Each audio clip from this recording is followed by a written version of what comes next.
Hey everybody, how are you? I'm JS and welcome to freedrumcoaching.com. This week we're going to be talking about practicing with weighted sticks. I practice with weighted sticks all the time. Now there are people out there who will say, never practice with weighted sticks, don't bother with weighted sticks, they're bad for you. Listen, weighted sticks will be bad for you if you grab them in your hands and you tense up and you slam around and bash your drum set, if you practice them in bad posture and bad positioning, if you don't have a properly developed fulcrum. All those are going to be bad reasons to use. All those are going to be bad results from practicing with weighted sticks. But you are going to do those same mistakes and have those same problems with any stick if you're not properly developed, right? Practicing with weighted sticks is excellent, and it can jump your current playability and skill level drastically because they help you understand how to balance out your hands. They help to strengthen the muscles in your forearm. They help to stretch the muscles in your forearm. And as I said, them being weighted, you have to really focus on the motion and positioning of both hands when you're doing your strokes, okay? Now you don't take weighted sticks and you don't tense up and you don't slam on your drums and you don't play them like you normally would with other sticks, okay? Weighted sticks are not meant to be played with speed and power. They're made to help you develop your hands and balance your technique, as I said, right?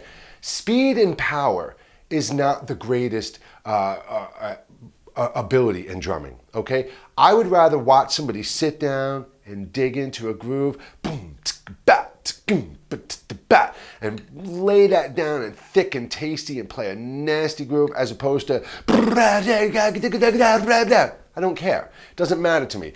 What I do care about is the technique being used and the sound I'm hearing. That's where it's all going to come into play. And like I said, using weighted sticks will be excellent. Now, don't, again, tense up with weighted sticks and use them.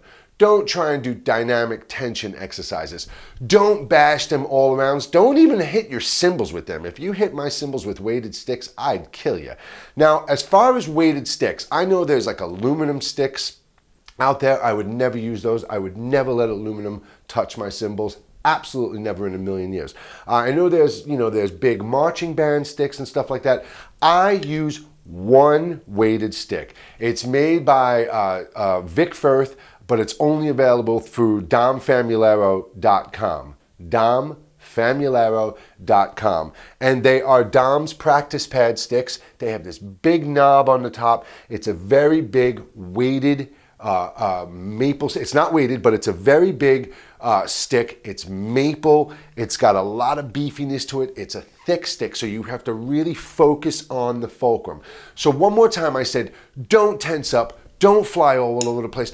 Don't try and roll around your drums. Play on your pad. You want to really focus on the motion of your technique with weighted sticks. You want to feel the fulcrum. Are you using the 20th century thumb and forefinger fulcrum?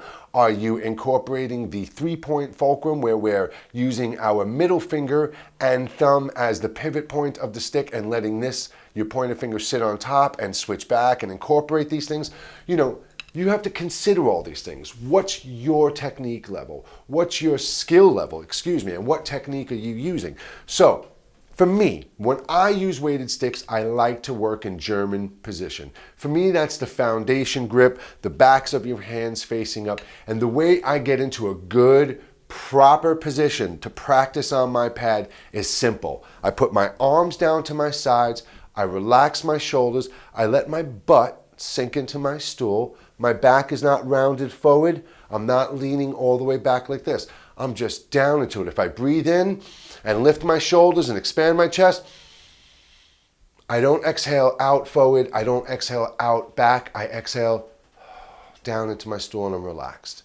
I simply, from the elbows only, no place else. Look, I'm holding my sticks in my hands. I'm putting them down. I'm relaxed. My feet are on the floor or on my pedals, whatever you choose to do. I'm balanced in my seat, only from the elbows. I come up. I'm looking right at you. I put my sticks down. There they are, in the center of my pad.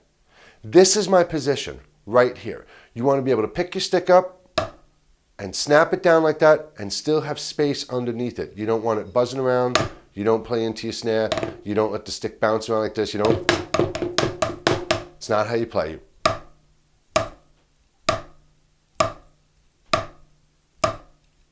Okay? Now, I do very simple exercises on the pad. I practice my molar motion. I practice my doubles. I practice paradiddles. I love the weighted sticks, the way they feel when I practice like a large molar type fluid motion double like this.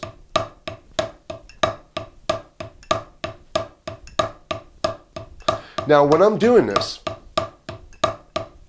I feel the fluidity in the motion. My hand comes up, the tip of the stick is down. My hand's coming down, the tip of the stick is up. I'm letting that second bounce happen. I feel that really nice, beautiful fluidity in the motion, and I'm focusing on that pivot in my fulcrum and everything.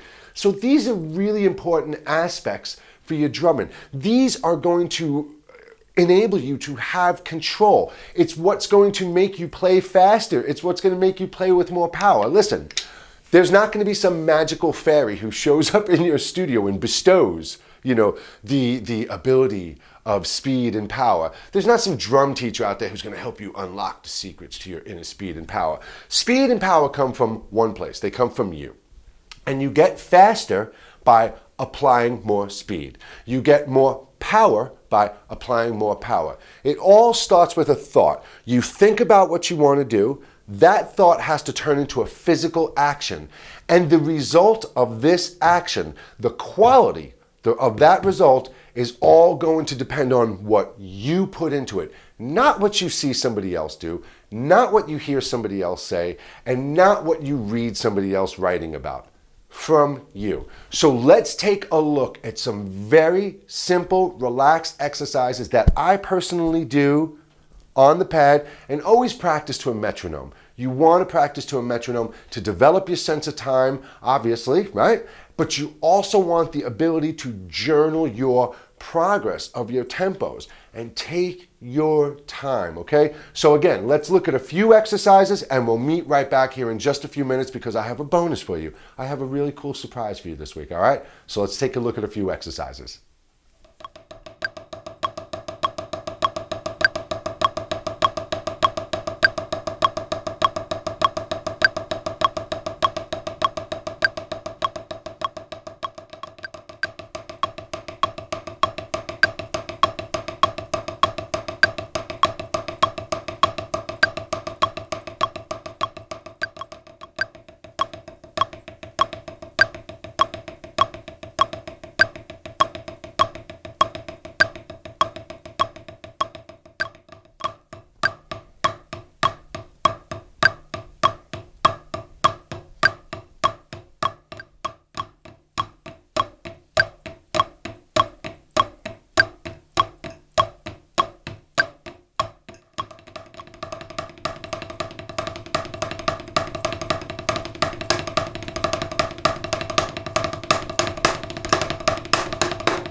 So listen, take your time with practicing with weighted sticks. That was 100 beats per minute so you can see the motion, feel the tempo, okay? You could kick this up and play this faster, but when you increase the tempo, you want to have the ability to remain relaxed. So if you feel yourself tensing up, tightening up, starting to sweat a little bit, back off, relax, don't strain your muscles. Make sure you drink and stay hydrated. Drink plenty of water when you're practicing your drumming, but really use weighted sticks to focus on your motion, focus on your movement, and focus on developing your fulcrum properly. Feel the rebound, man. It feels so beautiful with weighted sticks. And again, domfamularo.com, Dom's pad sticks, those are the weighted sticks I would suggest. So listen, everybody, I've got a cool thing for you.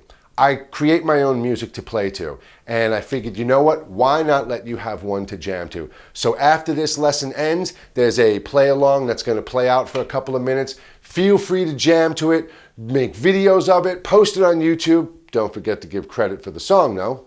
All right. But everybody, thank you so much. I'm so overwhelmed with the response from the first lesson we had last week. Thank you so much. Again, I'll see you next week. freedrumcoaching.com. Next week, we're going to be talking about foot techniques, what you wear on your foot, what you could wear on your foot, and how to move your foot and get really good results out of it. Everyone, thanks so much. Take care. I'll see you soon. Bye-bye.